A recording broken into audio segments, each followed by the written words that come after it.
Hi, everybody. My name is Janine. My pronouns are she, her, hers. I'm with Wyoming Workplace Wellness, and this is week 3 of our time together for you all there at LCCC. So nice to see everybody. I hope you had a nice weekend. Today is Monday for those of you that are watching the recording who aren't joining us here in person. And this week we're talking all about mindful stress management. The first week, if you need to go back and review those videos, we talked about just the basics of mindfulness practice and what that means and what that is and how that can look for you. Last week, we dove into mindful time management, and we thought some big thoughts about managing our time in a mindful way, really focusing our attention and our time in places that mean something for us, limiting distractions, etc. And today we're going to be talking about stress management, and also on Wednesday. Mondays, we spend a little bit more time talking about the why behind things. And then Wednesdays, we do more of a practice. So today we're going to talk a little bit about mindful stress management, what that is, what that can look like for you. And then Wednesday, I have a really fun Wednesday planned. We're going to do a stress reducing relaxation guided meditation. So for Wednesday, pillows, blankets, all the things. But for now, we're starting every class together with just a few mindful breaths. So I'll invite you to find your tall, comfortable seat, someplace where your sits bones can really root down into the earth while the crown of your head floats up towards the ceiling. Eyes can be closed or just soft and unfocused, maybe gazing down a couple feet in front of the body. And just begin to tune into the breath.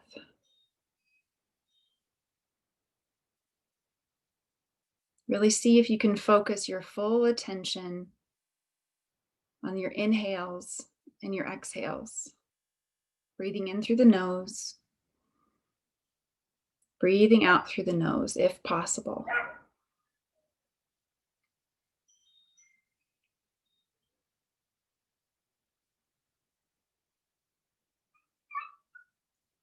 Begin to notice your physical body now, keeping a percentage of your awareness on your breath. Do a quick body scan, and this is something we've been practicing together, starting at the soles of your feet. Slowly scan your awareness up your ankles, calves and shins, your knees, thighs, glutes, hips, belly, low back, your sternum, center of your chest, your upper back, your shoulders. Scan down both arms all the way out to the fingertips. Scan the throat, the neck, the jaw, the facial muscles, muscles around the eyes, your brow, all the way to the crown of your head. No judgment, no trying to change anything. Notice what state your body is in right now, right in this moment. What information have you gathered from this quick scan? Are there parts of your body that feel tense or tight, sore? Parts that feel relaxed, energized? Does it feel nice to be sitting still? Do you feel like you need to get up and move? Everything's valid, just notice. If you notice any spots of tension, tightness, stress, you can send your breath there, seeing if you can breathe into those spots. For me, for example, right now, I'm noticing a little tension in my shoulders, and I'm sure it's from being hunched over working at a computer for big chunks of time today. So I might send my breath into the shoulders, and maybe I also physically roll them out, forwards and backwards. If your wrists feel sore or tense, you can roll out the wrists. Same with ankles. If your low back is giving you some issues, maybe you do some cat-cow movements, as we would say in yoga. Back bending just a little bit, and then rounding the spine, kind of making a cat back. Inhaling to back bend a little bit, bring the chest forward. Exhale, cat, curving the back in. Or maybe it feels nice to stretch side to side. Just keeping your eyes closed or soft, keeping awareness on your breath. Just feel into your body, adding movement, adding breath wherever you need it. If you added movement, we can come to stillness now. Still keeping some awareness on your breath. Begin to notice your mental and emotional self. Check in. Where's your mind at? What thoughts are swirling? Where's your heart? What emotions, what feelings are happening right now for you?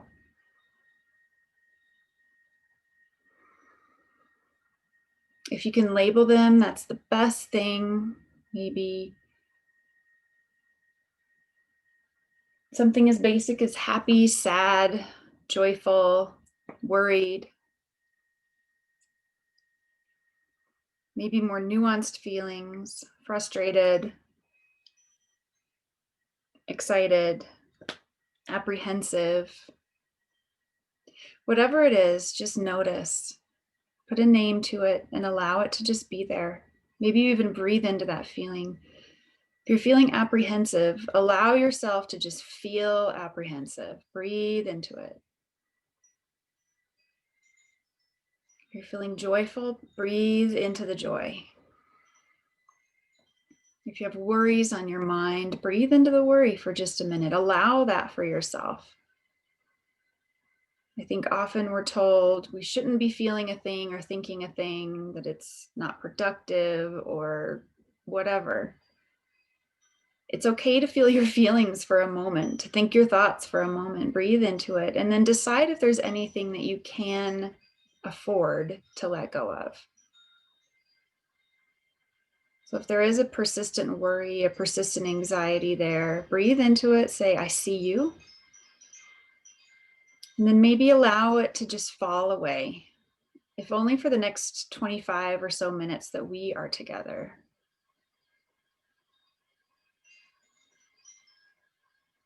Giving yourself permission to be here. Allow any other distractions to fall away for now, any agendas, to-do lists, worries about the past, plans for the future. Let them go and allow yourself to just be here now.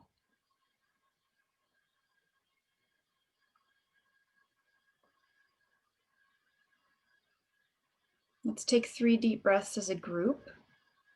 Exhale, empty the lungs completely. Deep inhale. Exhale. Deep inhale. And exhale. Last one, deep inhale, the deepest yet. And exhale all the stale air out, push all the air out. Come back to your natural rhythm of breath.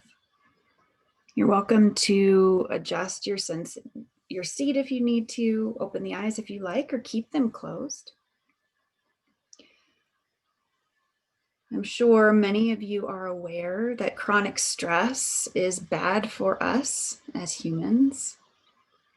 And the interesting thing is, good stress or bad stress, too much of it is bad for us as humans. We really need that non-stress time to rest and recharge. So sometimes, even if we're going through really amazing times in our life, maybe getting married, getting a new job, graduating from college, buying a house, having a baby, all those kind of things, which most of us would consider to be good stress, take a toll on our body. Bad stress, right? A marriage ending, death of a loved one, struggling at school or at work, those clearly take a toll on our bodies as well. But good news, mindfulness has really been shown to mitigate the effects of stress on the body. Chronic stress can increase inflammation. It can increase our risk of many chronic diseases. But lots of studies, but two recent really noticeable ones, have found that mindfulness practice can lower this risk, even in our most vulnerable populations. So including midlife to older adults, those with larger bodies, and researchers are guessing that mindfulness practices can have benefits for everyone. And I think a lot of mindfulness practitioners who have, a really focused and disciplined practice can tell you anecdotally that they themselves have found that to be true. So I'll be interested to know how this feels for you, if you find value in this. And what I thought we might start with today is talking about mindfulness meditation programs in turn of positively affecting biomarkers for stress for those who are most vulnerable to its effects. So there are certain body types, certain ages who are more vulnerable to effects of stress, but all of us are impacted by chronic stress.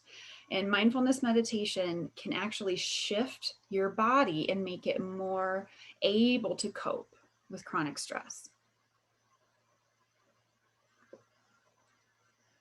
So that's the biomechanics of it. And you can look up, there's lots and lots of research on deep, slow breathing, for example, different meditation practices. On Wednesday, we'll be exploring some of those in terms of how do you calm your body down quickly to mitigate stress that might be happening.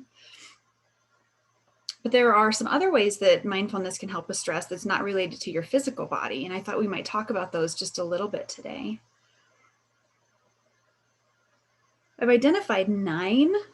There are probably more, but I've identified 9 ways that mindfulness can help with stress. So as I read them, maybe if you're still seated with your eyes closed, just kind of let the words come in and see if any one way speaks more to you than others. If you're a note taker, feel free to take notes and write things down. This is your time. First way, mindfulness helps you become more aware of your thoughts. And this is really important. Being aware of your thoughts enables you to step back from them and not take them so literally. That way, your stress response is not initiated right away. If you have a little bit of space between your thoughts and your reactions, you can have a little bit more of a neutral lens as you view the world and the way that you move through the world. So you become more aware of your thoughts, and this allows you to be more aware of your reactions to those thoughts. And that is less stressful, believe it or not. Number 2 is super related, right? You don't immediately react to a situation. Instead, you have a moment to pause, and then you use your wise, mindful mind to come up with the best solution. And mindfulness really helps you do this, especially if you're practicing some of what we did in the first week, mindful meditation and mindful breathing. And that was the practice where we concentrated on our breath as a focal point. Every time we felt our thoughts moving away, we would notice that and say, I'm thinking, and then bring our attention back to the breath. Every time you notice the mind has wandered and bring it back to your focal point, it's like doing a push-up for your brain, and you're training your brain to come back to your body, come back to your awareness. So say something really, really stressful is happening. There's a real tendency of the mind to start to like, right? Like spin around and start grasping for solutions and answers and start reacting all the way. If you've done those push-ups, those mindful push-ups, you're able to say, oh, my brain is like spinning. I'm going to bring it back for a minute and come back to the present moment and assess the situation. Mindfulness, this is my 3rd way. Mindfulness switches on your being mode of mind, which is associated with relaxation. Your doing mode of mind is associated with action and a stress response. Now, to be a healthy human, we need to be in doing mode a lot of the time. We're genetically wired to be in doing mode a lot of the time, right? You wake up and you start doing things. But anytime you can shift back into a state of just being, again, that's a little break from stressors for your entire system. And it's another type of a push up. Oh, I've just been doing all day. I'm going to become aware of that. And I'm going to take 3 mindful breaths, just breathing. That's a mindfulness practice, and it's going to help shield you from stress. Number 4, and this is a really interesting one, and one that I think a lot of folks don't immediately connect when they think about mindfulness practice. You're more aware of and sensitive to the needs of your body. You might notice problems, pains earlier and take earlier action. And part of what we do every time we meet is we go through that body scan, right? Just becoming aware. We're not judging. We're not trying to fix or change. We're just noticing where is our body. And you can do some really focused meditations if you like the idea of the body as a focal point. Instead of mindful breathing, using your breath as a focal point, use the sensation on the soles of your feet and just see how long you can hold your attention there. Can you breathe into the soles of your feet? Can you, imagine them warm, cool, relaxed? And you can go up the whole body that way. And doing this regularly, even these short, like airport scanner scans that we've been doing, has huge benefits in terms of connecting you more with your physical body. Number 5, this is really interesting. A solid mindfulness practice, especially what we've been doing, where we check in with our feelings and our thoughts, can make you more aware of the emotions of other people. And the logic behind that is, if you're more aware of what's going on with you, you are more aware of what's going on with others. It's something called emotional intelligence, and mindfulness can help this. And a nice side effect is you're less likely to get into conflict. I know, it's nuts. But mindfulness can absolutely help build emotional intelligence. And so we've intentionally built that practice into every time we meet, right? We're touching on all these things. We're mindfully breathing as a focal point, we're doing body scans, and we're becoming aware of our emotions and our thoughts, even if it's just at that one moment in time, right? But every time you pick a moment and do the body scan and do the emotional and thought awareness, again, that's a push-up, that's a sit-up, that's strengthening your mindful brain power that's going to kick in when stress really happens. But the key is you got to practice it when things aren't so stressful, so that when the stress comes in, you have your skills ready to go. I've talked to some students in the past that this is kind of like CPR training, right?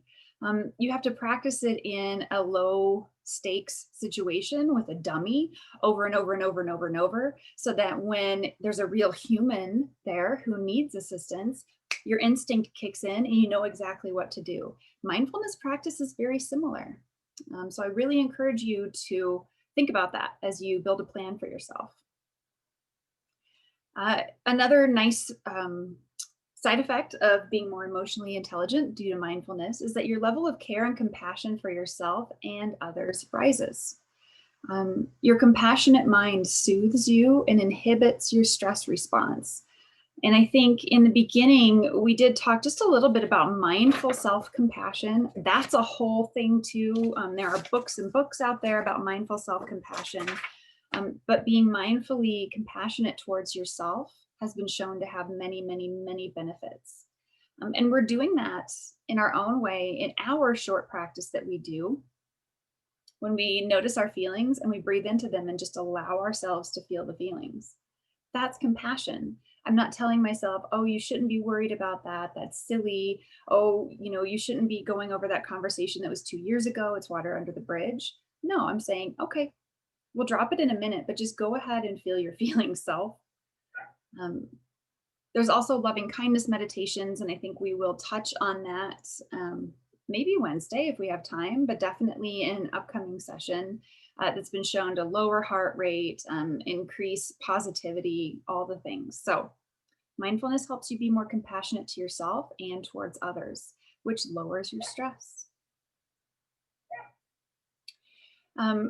back to neuroscience just for a second, because it's fun. A mindfulness practice reduces activity in the part of your brain called the amygdala. The amygdala is central to switching on your stress response. So effectively, your background level of stress is reduced. I think if I say background level of stress, I'm looking for the folks that are here live. Does that resonate with anyone? Can you think, oh yeah, I totally have a background level of stress? Yeah, a lot of us feel like we do. That even when we're in a resting situation, maybe the classic example is trying to fall asleep at night. There's a background level of stress that's happening about something in the past or the future. But mindfulness practice can reduce that kind of activity, allowing your brain to just be in being mode and not trying to still be in doing mode in the background. Mindfulness helps you focus. This is my 8th. If you're keeping track, this is number 8. Mindfulness helps you focus. You can complete your work more efficiently. You have a greater sense of well-being, and it reduces the stress response in that way, right? If you feel like you're on top of stuff, you're going to be less stressed. You're more likely to get into the zone or the flow when you're working. If you have a common mindfulness practice. And I think some of the reasons behind this is every time you bring your brain back to awareness of the present moment, whatever that is, the breath, a part of your body, a feeling, a thought. Anytime you bring your brain back from thinking mode into being mode, you're teaching it how to focus. You're teaching it how to hone in. And last week when we talked about time management, this was a really important piece. We had a discussion about multitasking and how tempting it can be to try to multitask. But what it really does is just divide your focus. And it means you're not wholly focusing on anything. And oftentimes, if we can bring and hone in our focus onto that one thing, we're more efficient, we're more productive.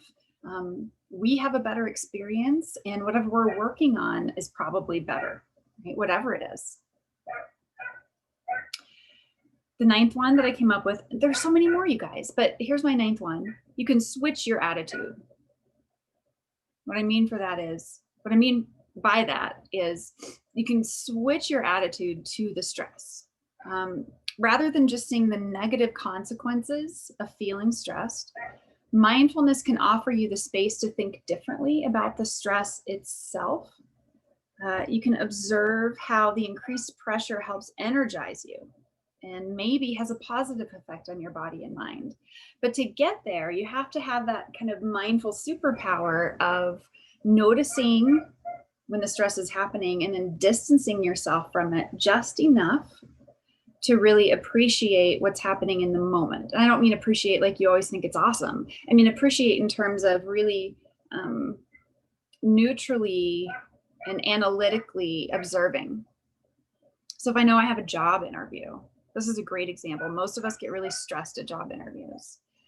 I can just mindlessly prepare for the job interview, read as much as I can about job interviews, practice with people, show up on the day, and just let my brain be swirling with all the what ifs. What if they don't like me? What if I mess up? What if they ask me a question I don't know the answer to? A mindfulness practice is going to let you notice that you're doing that, pull the mind back from there and say, okay, my mind is spinning. Job interviews are stressful. A good thing about the stress might be that I'm very, very energized. If I can remember how to bring my mind back to focus, I can really focus on giving thoughtful, complete answers. You can even do a little visualization. Here's how I think it's going to go.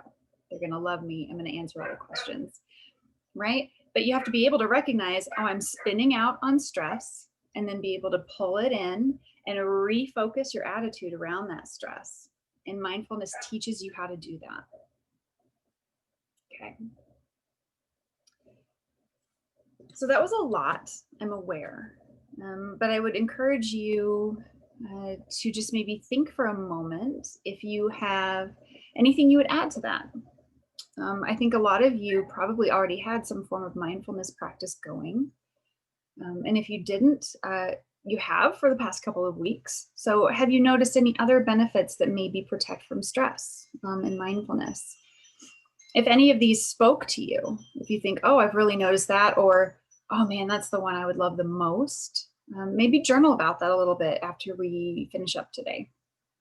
And just see if you can tease that out a little bit more. What about that one really spoke to you? And I can read these again here. Anything we talked about, you can always go back and watch the recording as well.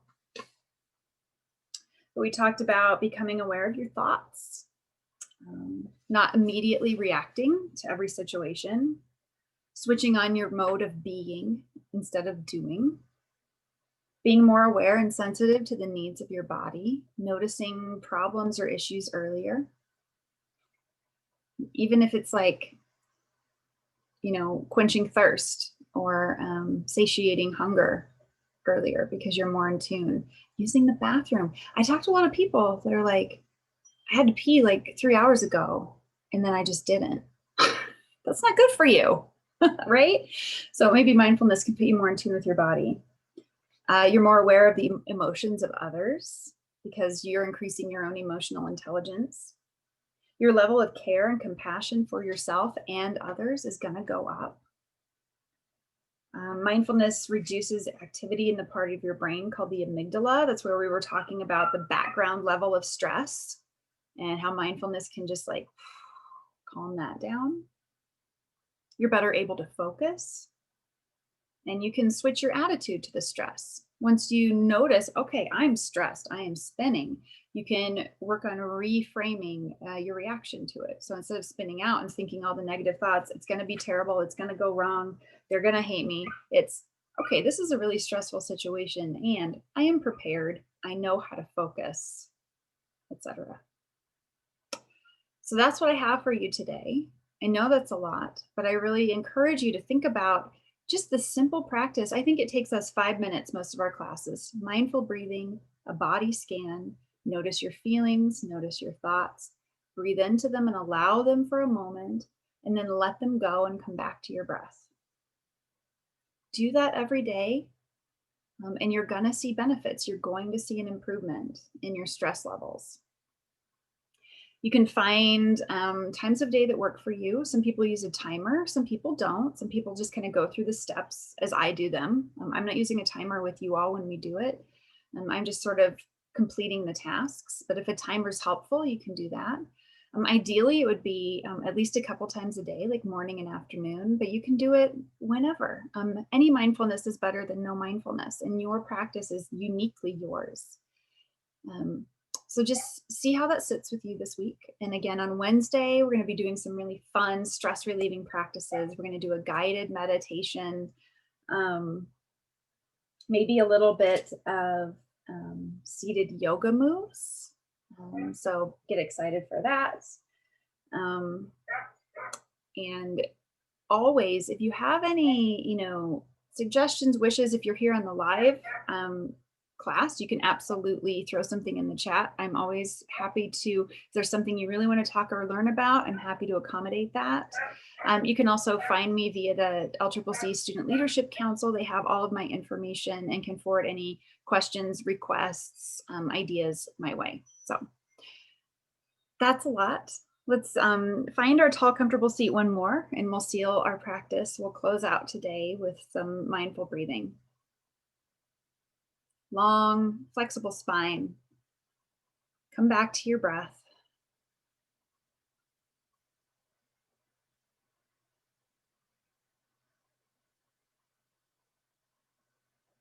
And since we're well into the month of November, maybe bring to mind one thing you're grateful for.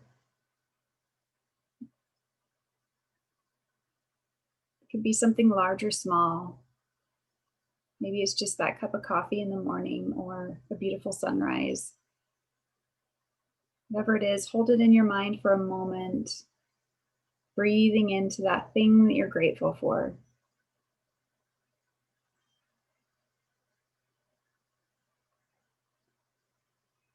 We'll take one deep breath together to seal our time this morning. Exhale, release all the air first. Deep inhale. And let it out.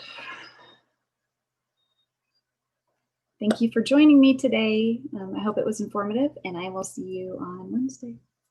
Take care. Be mindful.